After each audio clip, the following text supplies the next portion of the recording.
അതുപോലെ ജനസിങ്ങനെ തൊട്ടു നിർത്തിയപ്പോഴാണ് ഇന്ത്യയിലെ അധികാര ഗർവ് കൊണ്ടവര് ഇപ്പോൾ ഉറക്കം വേണ്ടി ഒന്ന് ഞെട്ടി ഉണർന്നു അവര് യാഥാർത്ഥ്യം മനസ്സിലാക്കുന്നത്. അപ്പോൾ തന്നെ ആ മുദ്രയെക്കുറിച്ച് കോഴിക്കോട് എന്ന് പറയുകയുണ്ടായി. കേരളത്തിൽ എല്ലാവരും ഉറങ്ങിക്കൊണ്ടിരിക്കുകയായിരുന്നു ആ സമയം. കഴിഞ്ഞ 10 വർഷമായിട്ട് കേരളത്തിൽ എല്ലാവരും ഉറങ്ങിക്കൊണ്ടിരിക്കുകയായിരുന്നു.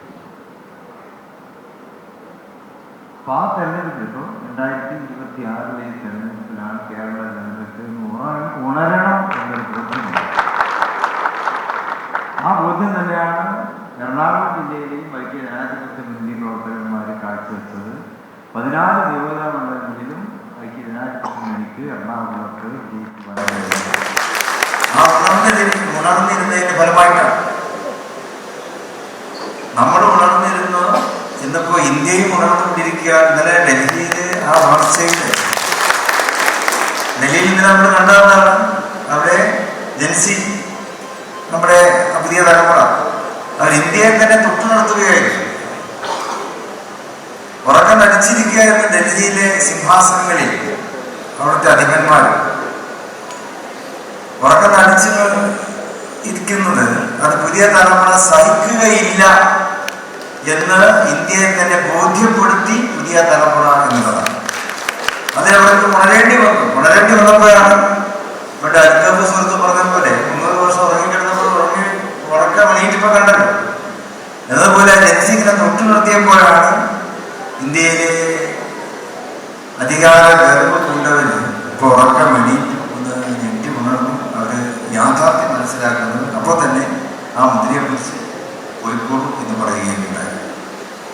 ഇതൊരു പുതിയ കാഴ്ചപ്പാടാണ്. അതിലൊരു പുതിയൊരു മാറ്റത്തിന്റെ തുടക്കമാണ്. ഇന്ത്യയിലെ ജനങ്ങൾ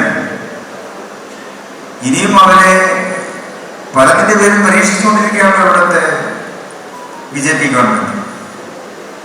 ആ പരീക്ഷണം ഇനിയും തുടരുകയാണെങ്കിൽ ഇന്ത്യയിലെ ജനങ്ങള് ജനസി കാണിച്ചു തന്നതുപോലെ ഇന്ത്യയിലെ ജനങ്ങളും അവരും തെരുവിലിറങ്ങും. ഇവിടെ ഭരണമാറ്റം ഉണ്ടാകേണ്ടി വരും എന്നുള്ളത് തന്നെയാണ് അപ്പോൾ ഇത് പറയാൻ കാരണം നമ്മൾ കേരളത്തിലൊന്നും ഉണർന്നു. കേരളത്തിൽ ഉണർന്നപ്പോഴാണ് കേരളത്തിൽ മാറ്റം ഉണ്ടായത്.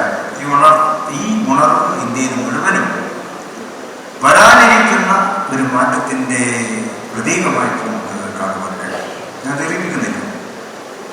ഗഫൂർ നമുക്കറിയാം വളരെ നിശബ്ദമായ രീതിയിൽ ഇടപെടുന്ന ഒരു പ്രവർത്തകൻ, സാധാരണ പ്രവർത്തകൻ എന്നുള്ളവർക്കാണ് ഗഫൂറിനെ എപ്പോഴും നമ്മൾ കാണാറുള്ളത്. പക്ഷെ ഗഫൂറിന്റെ ഉത്തരവാദിത്വം പാർട്ടി ഏൽപ്പിച്ചപ്പോൾ അത് വളരെ ഭംഗിയായി അത് ഗഫൂർ നിറവേറ്റിക്കൊണ്ടിരിക്കുന്നു എന്നുള്ളത് കേരളത്തിലെ ജനങ്ങൾ ആഗ്രഹിച്ച മാറ്റം 10 വർഷമായിട്ട് നമ്മൾ നിരാശയിലായിരുന്നില്ല. എന്നാലും ആ നിരാശയിൽ നിന്നൊക്കെ നമുക്ക് മോചനം നേടുവാൻ കഴിഞ്ഞു. ഉറങ്ങിക്കൊണ്ടിരിക്കുന്ന കേരളത്തിലെ ജനങ്ങളെ ഉണർത്തുന്നതിൽ നമ്മുടെ CM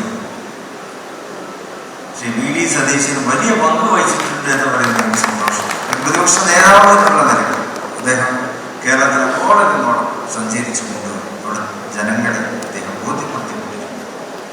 കേരളം നമുക്ക് വീണ്ടെടുക്കേണ്ടതുണ്ട് എന്ന് കേരളത്തിലെ ജനങ്ങളെ നിരന്തരമായി അദ്ദേഹത്തിന് ബോധ്യപ്പെടുത്തുവാൻ കഴിഞ്ഞു.